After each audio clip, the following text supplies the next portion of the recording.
August 17, 1943. The air above Schweinfurt smells of engine oil and summer wheat. At 05:47 hours, as the first pale light breaks over the Bavarian countryside, Oberleutnant Franz Stigler stands beside his Messerschmitt Bf 109 G6 at Wiesbaden-Erbenheim airfield, a tin cup of ersatz coffee growing cold in his hands. The liquid is bitter, made from roasted acorns and chicory root. Nothing like the rich Colombian beans he remembers from before the war.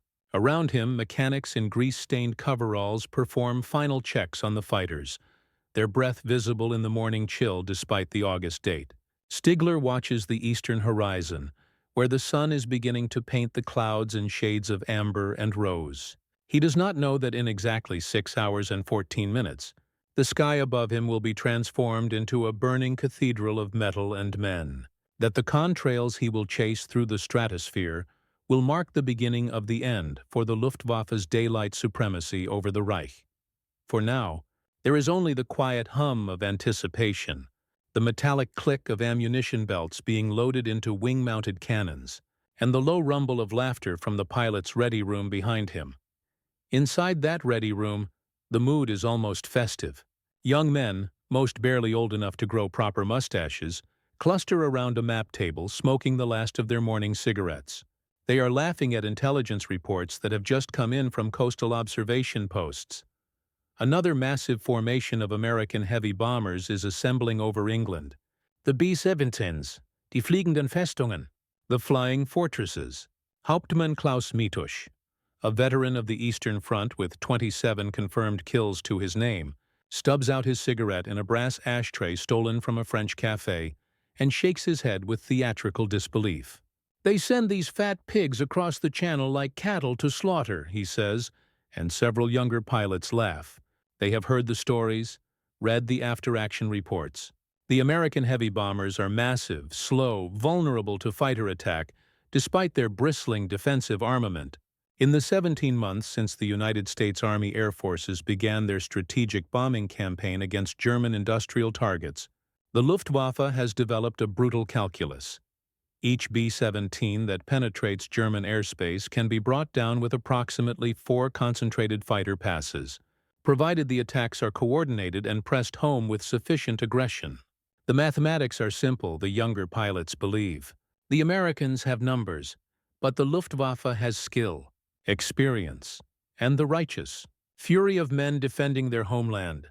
What these young men do not yet understand, what they cannot possibly grasp in this moment of casual confidence, is that they are standing at the edge of a fundamental transformation in the nature of aerial warfare. The B-17 Flying Fortress is not merely an aircraft. It is an embodiment of American industrial philosophy, a symbol of a nation that approaches war the way it approached the assembly of automobiles and the construction of skyscrapers, through mass production, standardization, and an almost incomprehensible abundance of resources. While German aircraft factories struggle to replace losses, hampered by Allied bombing, fuel shortages, and the dispersal of manufacturing facilities to avoid destruction, American factories are producing heavy bombers at a rate that would have seemed fantastical just 2 years earlier. The Boeing plant in Seattle, the Douglas facility in Long Beach, the Vega factory in Burbank, these industrial cathedrals are turning out B-17s at a combined rate of more than 16 aircraft per day.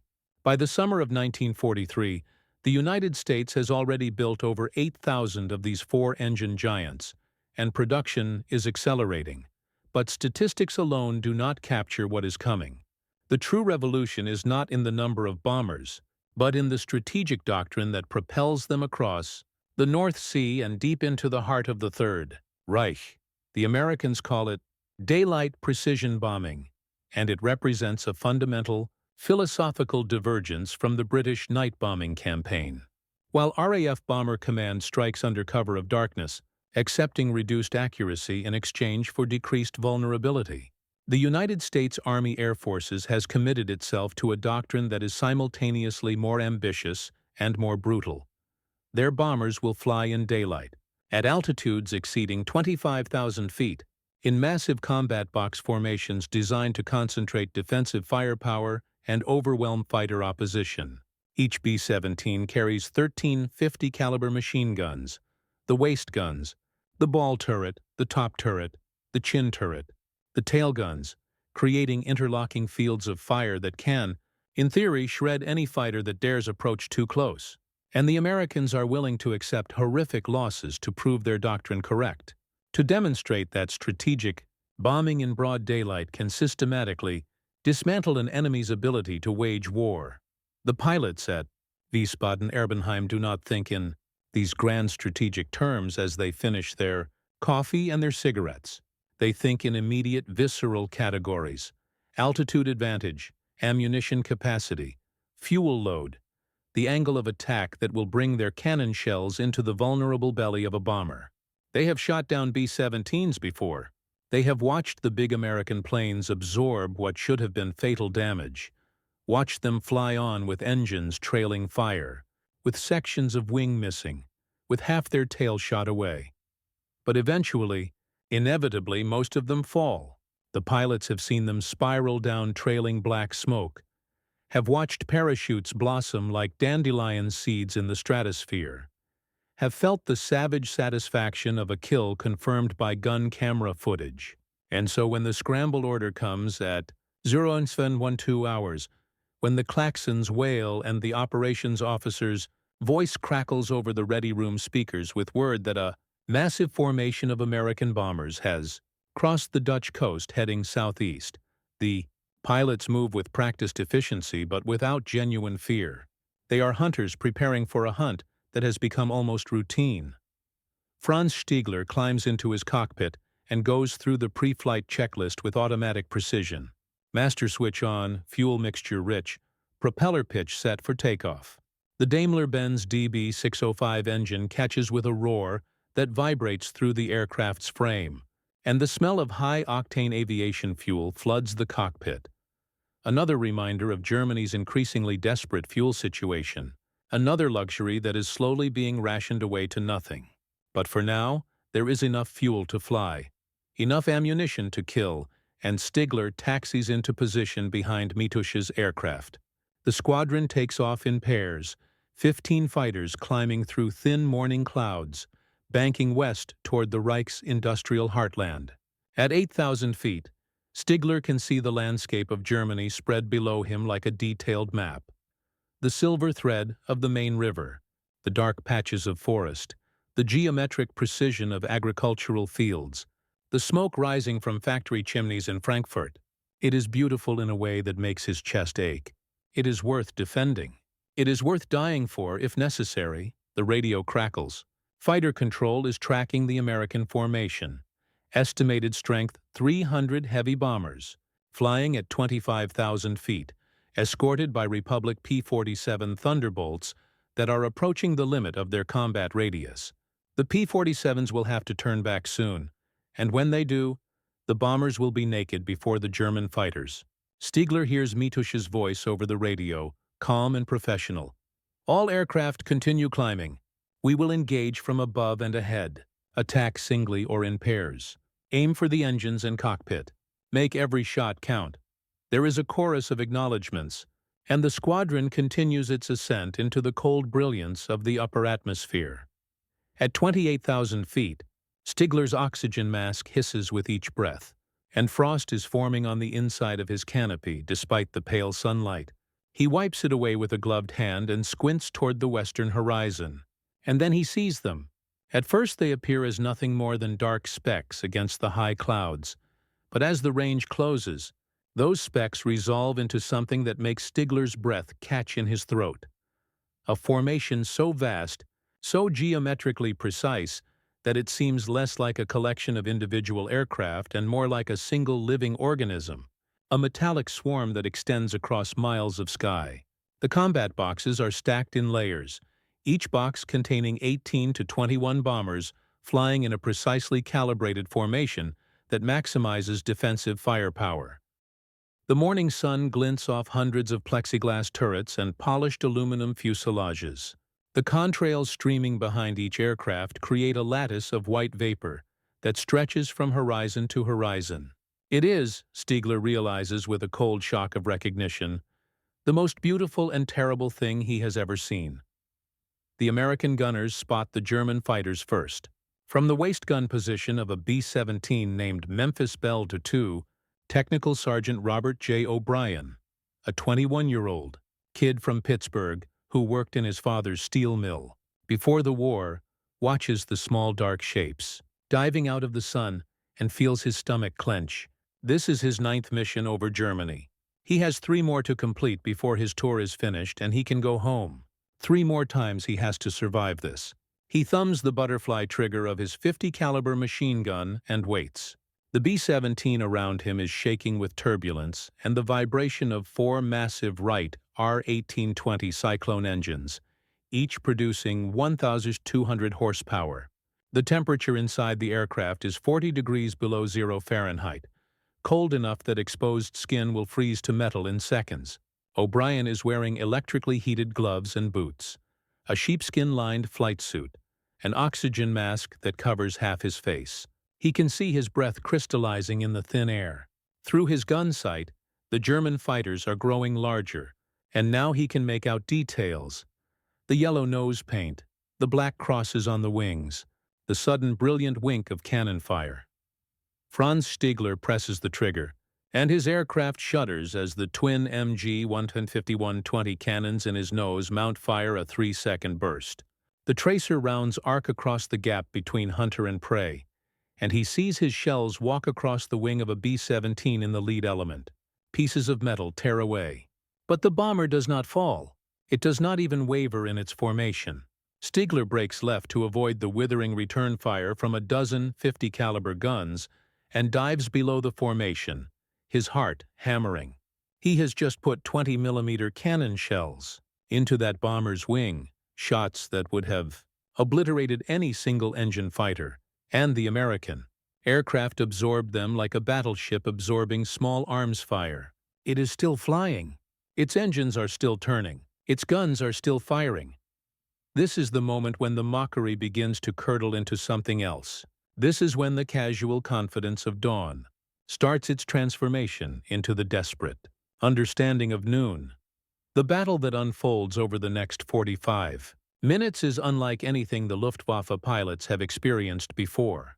The German fighters attack in waves, diving from above, climbing from below, slashing in from the flanks with their cannons blazing. They employ every tactic they have learned over 3 years of combat. The head-on pass that maximizes closing speed and minimizes exposure to defensive fire. The vertical attack from 6 o'clock high that targets the bomber's vulnerable tail. The coordinated assault by multiple fighters that can overwhelm a single target's defenses. They press their attacks with suicidal courage, some pilots closing to within 50 meters before breaking away, so close they can see the faces of American gunners behind their plexiglass shields.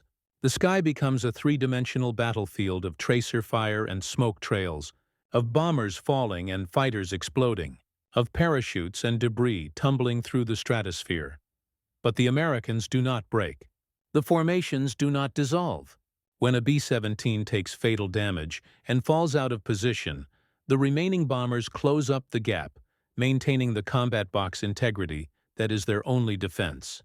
When German fighters press their attacks, they fly into storms of .50 caliber fire that can saw a Messerschmitt in half or detonate its fuel tank in a brilliant orange fireball. The American gunners, most of them teenagers who had never fired a weapon in anger before this war, are defending their lives and their brothers' lives with a ferocity that equals anything the Luftwaffe can bring against them. The sky is filled with the hammering roar of machine guns, a sound like industrial machinery, like the steel mills of Pittsburgh and the auto plants of Detroit, a sound that represents the mechanical heart of American mass production, translated into the language of violence. Klaus Mitusch makes 3 firing passes, and on his 4th approach, a burst of .50 caliber rounds tears through his cockpit. The bullets, each one half an inch in diameter, weighing nearly 2 ounces, traveling at 2,900 feet per second, punch through the thin aluminum skin of his Bf-109 with catastrophic effect. One round shatters his instrument panel, another tears through his left thigh, fragmenting bone and severing the femoral artery. A third passes so close to his head that he feels the heat of its passage. His aircraft rolls inverted, and only instinct allows him to recover, to level out, to turn for home with blood pooling in his cockpit and his vision tunneling toward darkness. He will survive, barely, but his war is over. 27 kills, and one American bomber gunner with good reflexes and steady nerves has ended his combat career in a 3-second burst. Franz Stigler watches Mitusch's damaged fighter limp away trailing smoke, and something cold and terrible settles in his chest. He has 6 rounds of ammunition remaining. His fuel gauge is dropping toward the reserve level. Around him, the sky is full of burning aircraft, and most of them are German. He counts 7 Bf-109s going down in flames or spinning out of control, their pilots dead or wounded or struggling with damaged controls. And ahead, impossibly, the American formation continues eastward, its bombers still holding their precise geometric patterns, still grinding forward at 180 miles per hour toward their target. Stigler dives in for one final pass, fires his last shells into the flank of a B-17, sees his rounds stitch across its fuselage, and watches in disbelief as the bomber continues flying. There is a massive hole in its side, large enough to crawl through, and it is still flying. He breaks off and turns for home, his ammunition exhausted, his fuel low, his hands trembling inside his gloves.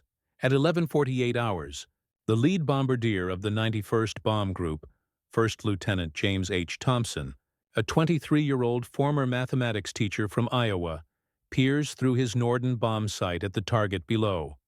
The ball-bearing factories of Schweinfurt, Germany. These factories produce more than half of the Reich's ball bearings, the precision components that are essential for everything from tank treads to aircraft engines. Destroying them will cripple German war production for months. Thompson makes minute adjustments to the bomb sight, compensating for wind drift and altitude, and when the target crosses the center of his reticle, he presses the release. "Bombs away," he says into his microphone, and 6,000 pounds of high-explosive ordnance falls from the B-17's belly, followed by 6,000 more pounds from the bomber to his right, and 6,000 more from the bomber behind. A cascade of destruction that accelerates toward the Earth at terminal velocity. From his cockpit, Franz Stigler sees the bombs falling. At this distance, they look like small dark rain, like seeds being scattered across a field. And then they strike, and the world below transforms into fire. The explosions are so massive that he can see them from 30 miles away, towering columns of smoke and flame that rise thousands of feet into the air, that merge and spread until they form a pall of darkness across the entire city. He can see entire factory buildings collapsing, their roofs caving in under the hammer blows of 500-pound bombs. He can see secondary explosions as oil tanks ignite and ammunition stores detonate. The shock waves ripple outward in concentric circles, flattening everything in their path. And above it all, untouched, the American bombers turn for home, their formations still intact, their mission accomplished. This is the moment. This is when the mockery dies completely, when it is incinerated in the same fires consuming Schweinfurt. The Luftwaffe pilots who survive this day will return to their airfields exhausted, traumatized, with their aircraft shot full of holes and their squadron rosters decimated. They will sit in debriefing sessions and struggle to explain what they experienced, to articulate the sheer overwhelming power of the American bombing campaign. They will talk about the formations that would not break, about the firepower that tore their fighters apart, about the bombs that obliterated entire city blocks in seconds.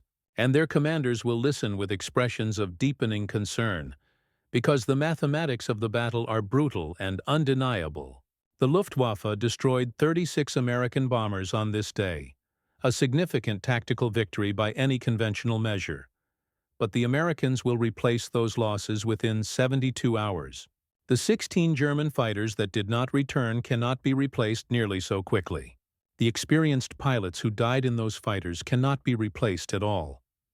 In the days that follow, German military intelligence will compile detailed reports on the Schweinfurt raid, and these reports will be circulated among high-ranking officers with increasing alarm.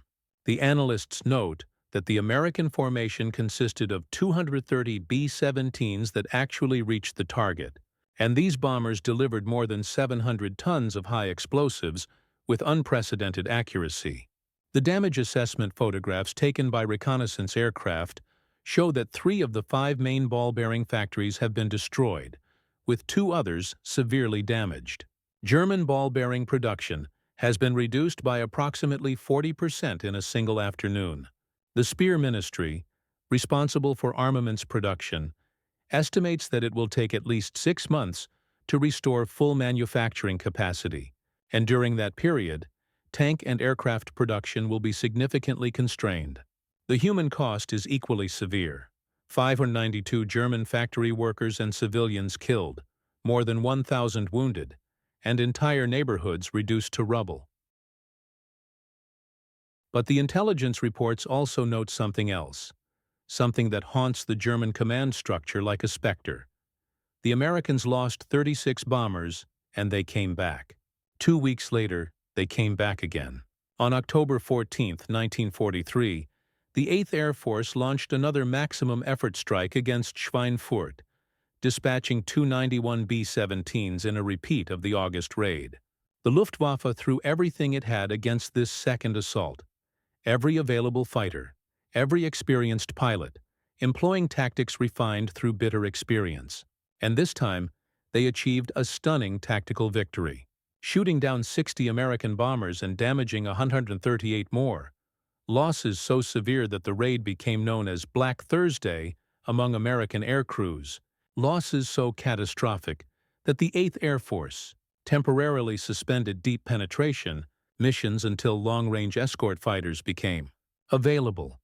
Yet even this victory carried within it the seeds of ultimate defeat. Because the Americans could absorb the loss of 60 bombers, they could replace them, refit them, recruit and train new crews, and return with even larger formations. The industrial capacity that produced those bombers was safely located 3,000 miles away, beyond the reach of any Luftwaffe strike, churning out B-17s and B-24s and P-47s and P-51s in numbers that simply could not be matched by German factories that were themselves under constant aerial bombardment. The mathematics were inexorable. The conclusion was inevitable. Franz Stigler flew combat missions for another 18 months after Schweinfurt, and he would survive the war with 28 confirmed kills, a Knight's Cross, and a profound understanding of what he had witnessed.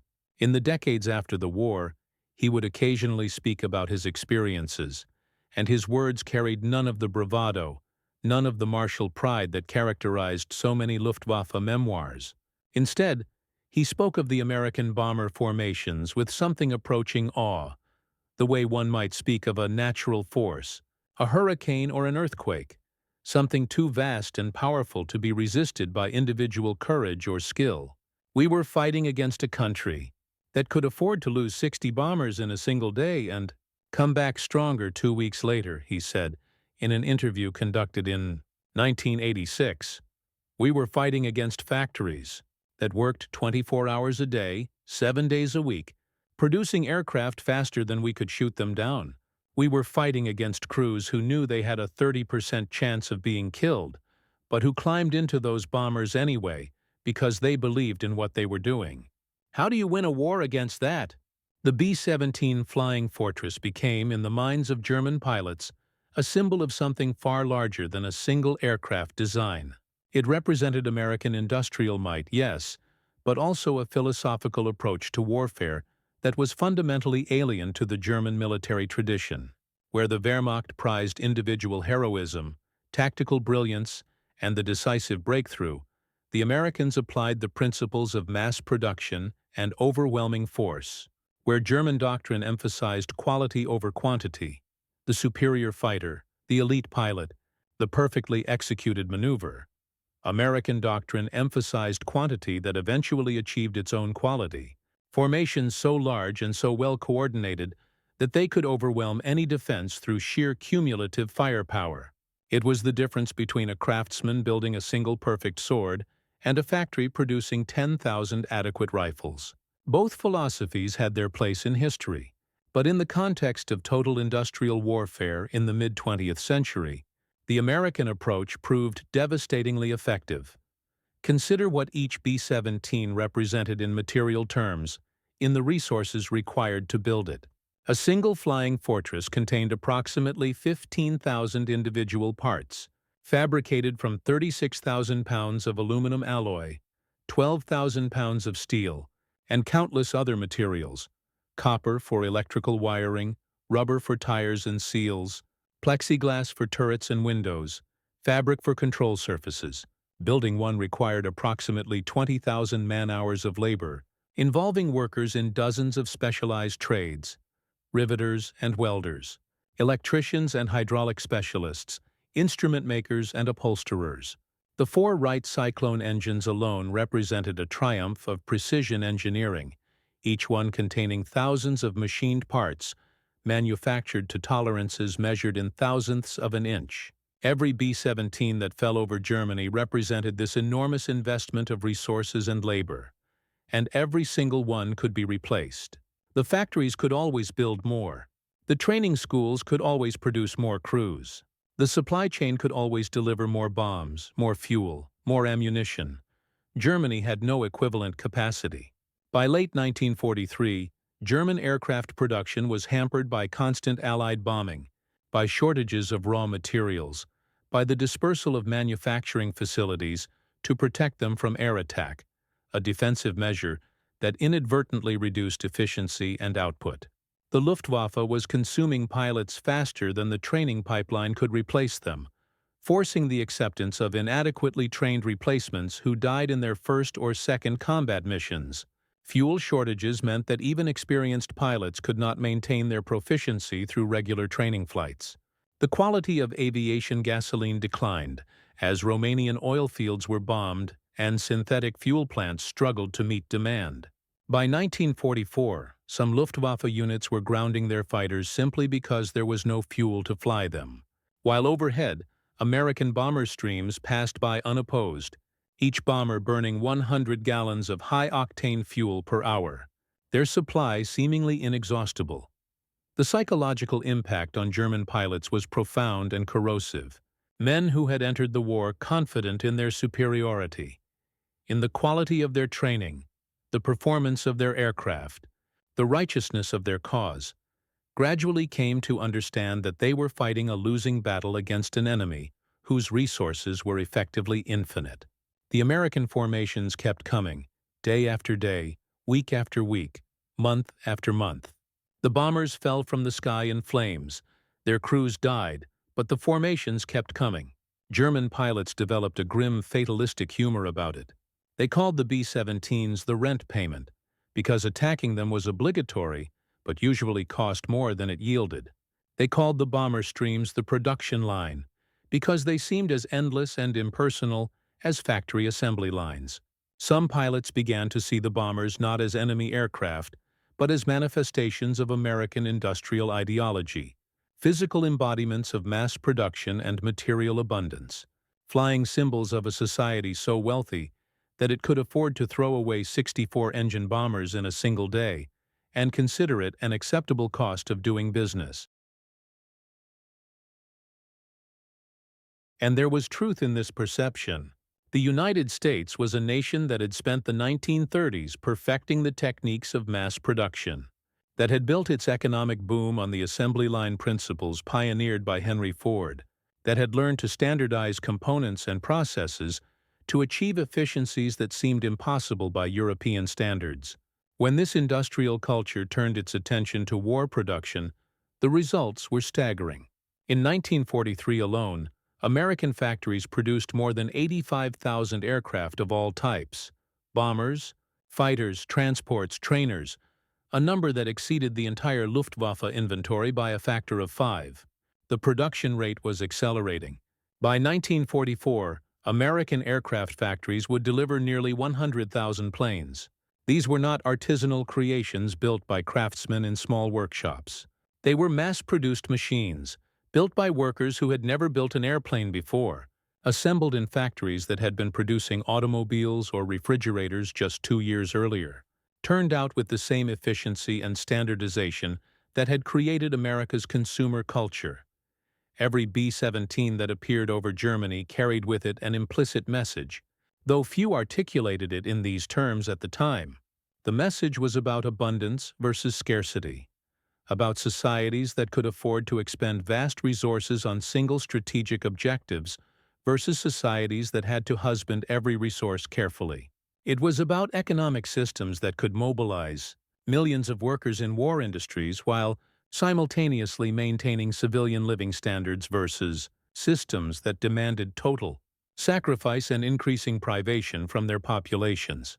It was, ultimately, about the material foundations of military power in the industrial age, about the inescapable reality that wars between industrialized nations are won not primarily by tactical brilliance or individual heroism, but by the side that can produce more tanks, more planes, more ships, more ammunition, more of everything, and sustain that production longer than the enemy can sustain his. The German pilots who fought against the B-17s learned this lesson in the most brutal classroom imaginable. The sky above their homeland, at altitudes where the air was too thin to breathe, in temperatures that could freeze flesh in seconds, in battles where a single mistake meant death, and where even perfect execution often meant merely surviving to fight again tomorrow. They learned it by watching their friends die, by seeing their squadrons slowly ground down by attrition that could never be made good, by returning from missions to find their airfields cratered by bombing, their fuel supplies exhausted, their ammunition stocks depleted. They learned it in the transformation of their confidence into fatalism, their mockery into respect and fear, their certainty into doubt. On the afternoon of August 17, 1943, after the bombers had passed and the fires were burning, and the wounded had been evacuated, and the dead had been counted, Franz Stigler sat in the debriefing room at Wiesbaden-Erbenheim and tried to put into words what he had experienced. The intelligence officer kept pressing him for tactical details. What altitude did the bombers fly? What was their formation structure? What type of defensive fire did they employ? But Stigler found himself struggling to articulate something more fundamental, something that transcended tactical analysis. "They just kept coming," he said finally. "We shot them down, and they kept coming. We hit them with everything we had, and they kept coming. They absorbed losses that would have destroyed any other air force, and they kept coming." How do you fight against that? The intelligence officer had no answer. No one did, because the answer was that you could not fight against it, not in the long run, not when the enemy's industrial capacity so vastly exceeded your own, not when every bomber you destroyed was replaced by two more, not when your own losses were irreplaceable. The Luftwaffe could win every tactical engagement, could maintain a favorable kill ratio, could demonstrate superior pilot skill and aircraft performance, and still lose the war through simple arithmetic. The numbers were against them. The factories were against them. The vastness of American resources was against them. And every B-17 that appeared in the sky over Germany was a flying reminder of this inexorable reality. In the mythology of aerial combat, there is a tendency to romanticize fighter pilots, to emphasize individual skill and courage, to tell stories of aces and dogfights and heroic victories.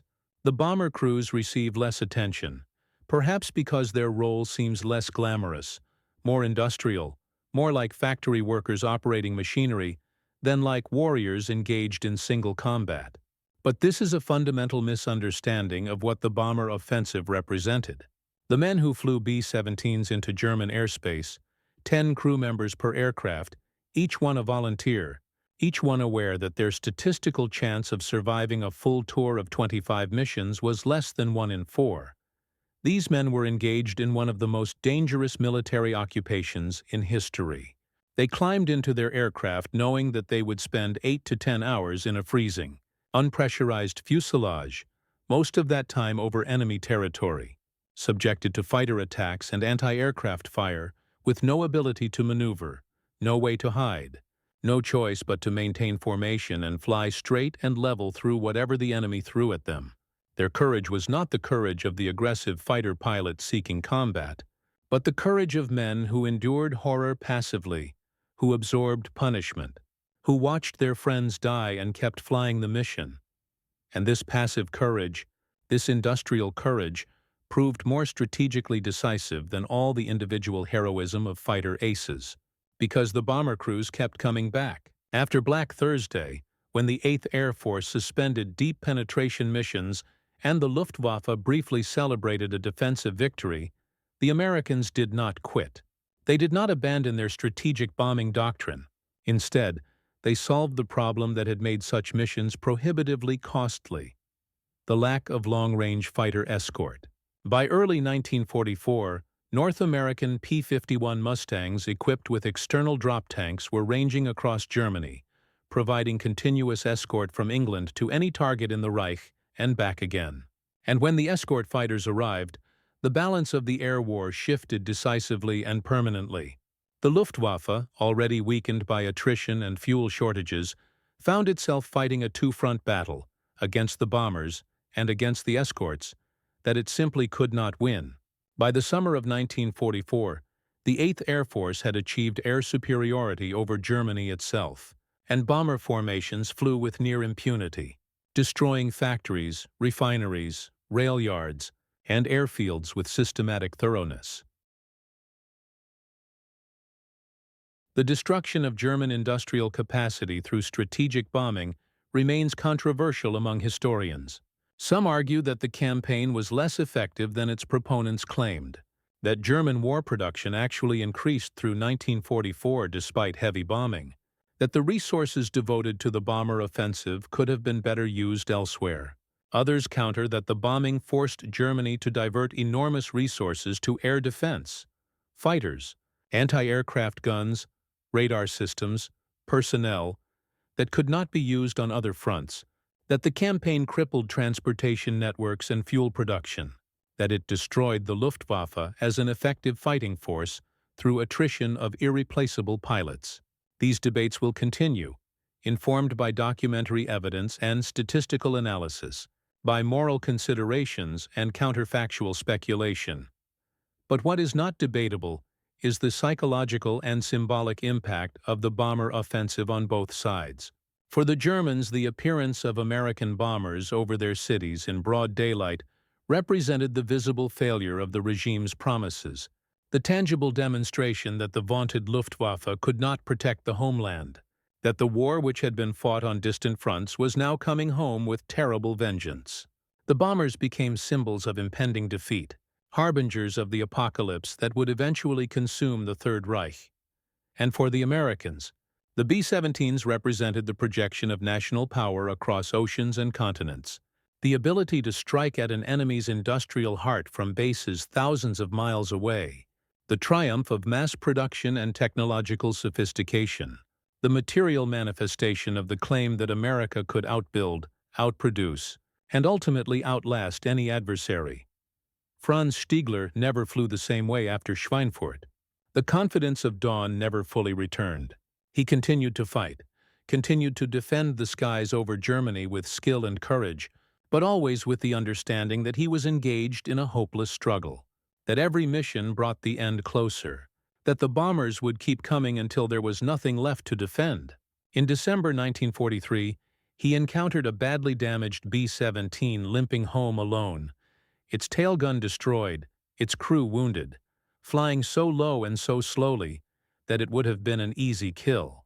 Stigler pulled alongside and looked into the shattered bomber, saw the wounded men inside, the blood on the fuselage walls, the desperation in the pilot's eyes, and he made a decision that would define the rest of his life. He did not fire. Instead, he escorted the crippled bomber out over the North Sea, waving off other German fighters, protecting it until it reached the safety of the English coast. Then he saluted and turned for home. The story of that encounter, of Franz Stigler and the B-17 pilot Charlie Brown, who survived the war, and 40 years later managed to track down the German pilot who had spared his life, became famous as an example of honor and humanity, persisting even in the midst of total war. But it also represents something else.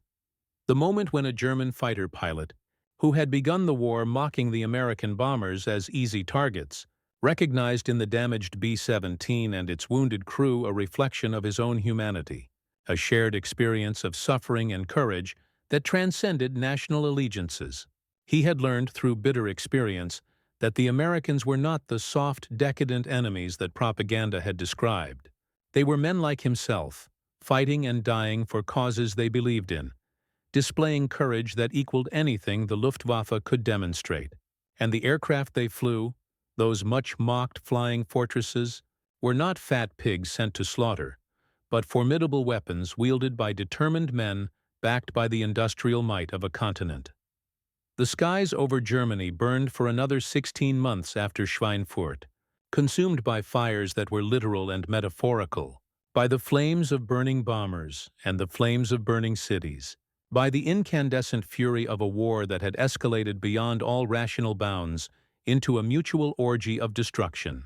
The B-17s kept coming, day after day, joined by B-24 Liberators and RAF heavy bombers at night, dropping thousands of tons of high explosives and incendiaries, systematically dismantling the industrial infrastructure that sustained the German war machine. The Luftwaffe fought back with increasing desperation, deploying rocket-powered interceptors and jet fighters, ramming attacks and air-launched missiles, every conceivable innovation that might stem the tide. But innovation could not overcome mathematics. Technology could not defeat industrial capacity. Courage could not prevail against abundance. By the spring of 1945, when the war in Europe entered its final weeks, the transformation was complete. The skies that had once belonged to the Luftwaffe now belonged exclusively to the Allies. German pilots who survived to see the end, and relatively few did, understood that they had witnessed not merely a military defeat, but the triumph of a particular form of warfare, one that emphasized material overwhelming force over tactical finesse, one that treated aircraft as expendable resources to be mass-produced and consumed, one that accepted horrific casualties as the necessary price of strategic victory. It was, in many ways, a peculiarly American form of warfare, rooted in a society that had learned to produce consumer goods in unprecedented abundance and had now turned that productive capacity toward the machinery of war. The B-17 Flying Fortress became, in the end, more than an aircraft.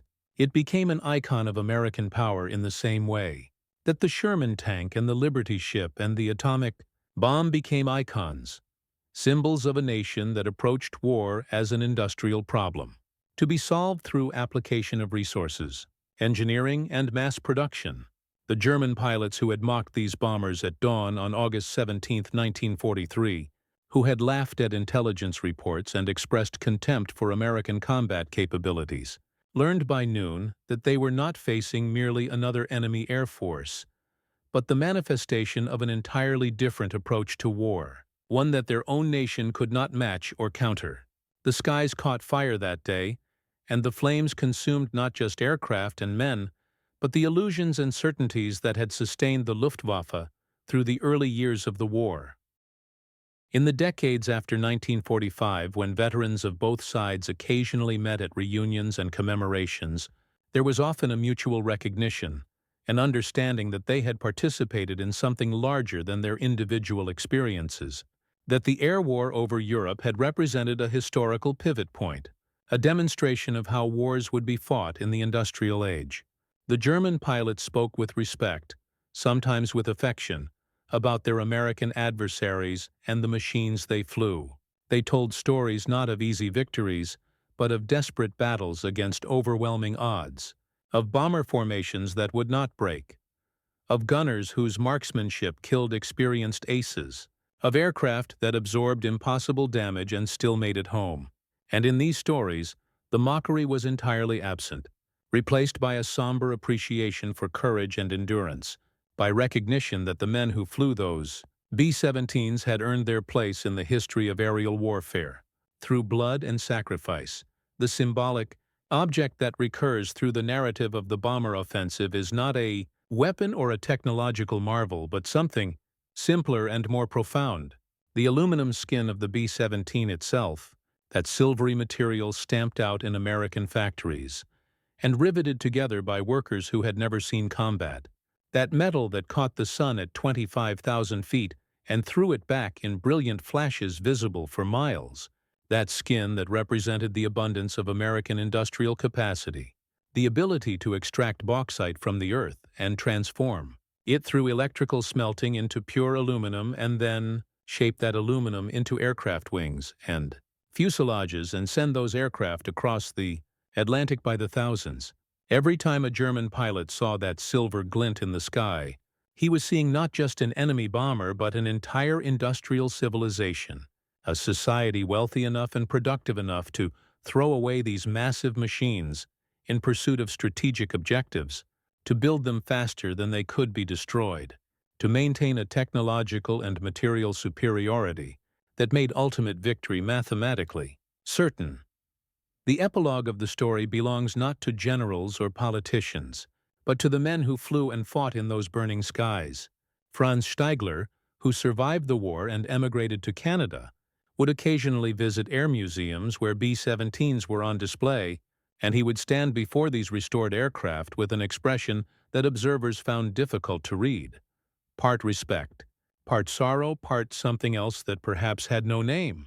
He would reach out and touch the aluminum skin, feeling the cold metal under his fingers, remembering the desperate battles fought at the edge of the stratosphere, the friends who died, the bombers that fell, the day when he learned that courage alone was not enough.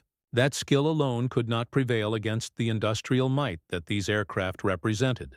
And perhaps in those moments of quiet reflection, he understood that he had been present at the birth of a new form of warfare, one that would define conflicts for the rest of the 20th century, one where victory belonged not to the most heroic or the most skilled, but to the side that could produce more, build more, expend more, endure more.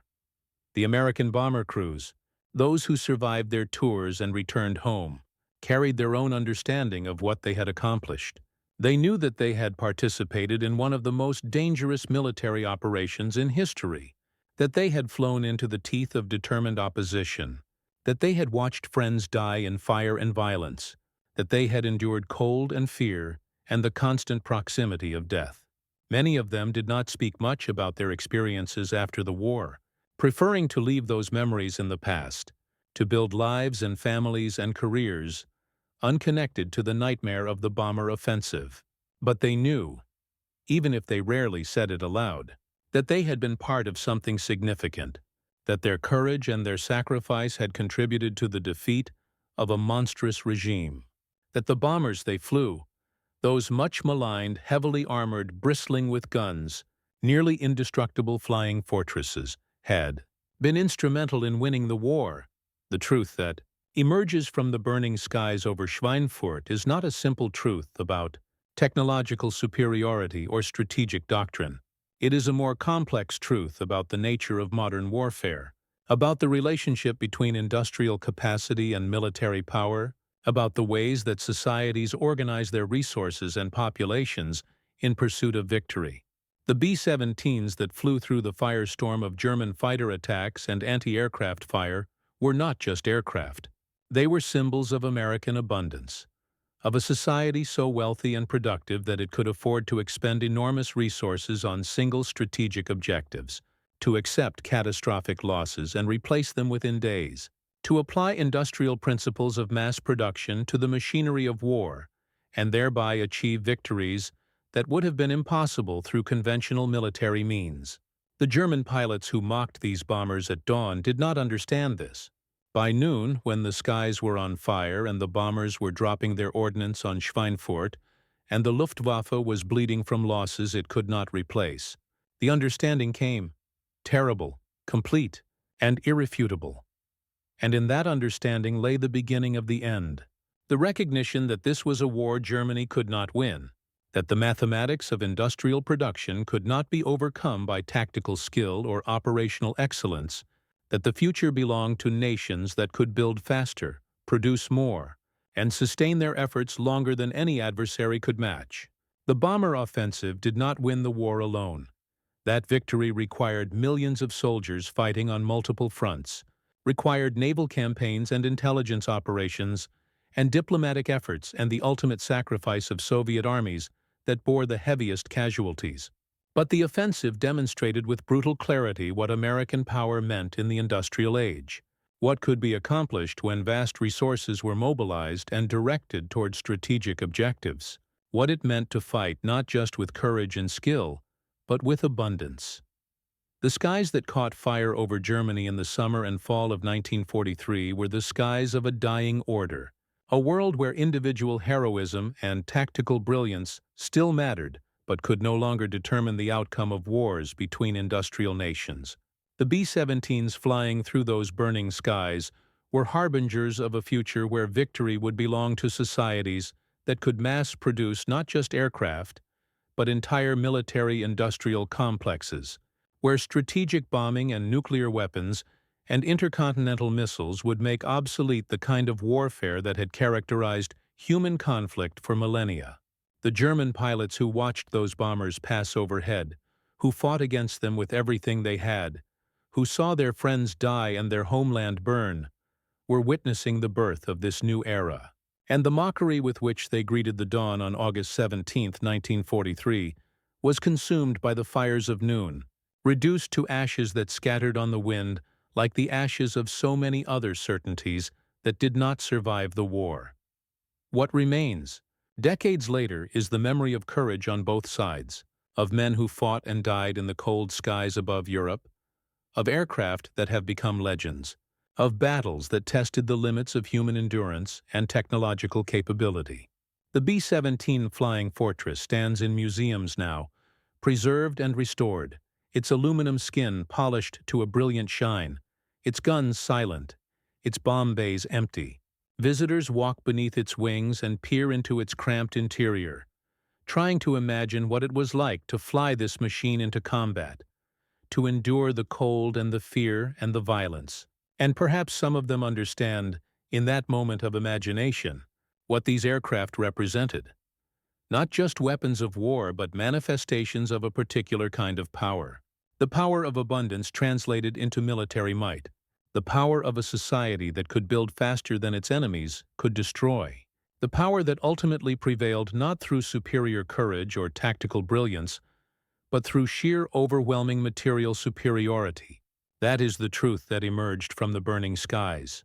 That is the lesson the German pilots learned between dawn and noon on that August day in 1943. And it is a truth that echoes still through the decades, a reminder of what was won and what was lost when the age of total industrial war reached its terrible climax over the cities and factories of the Third Reich.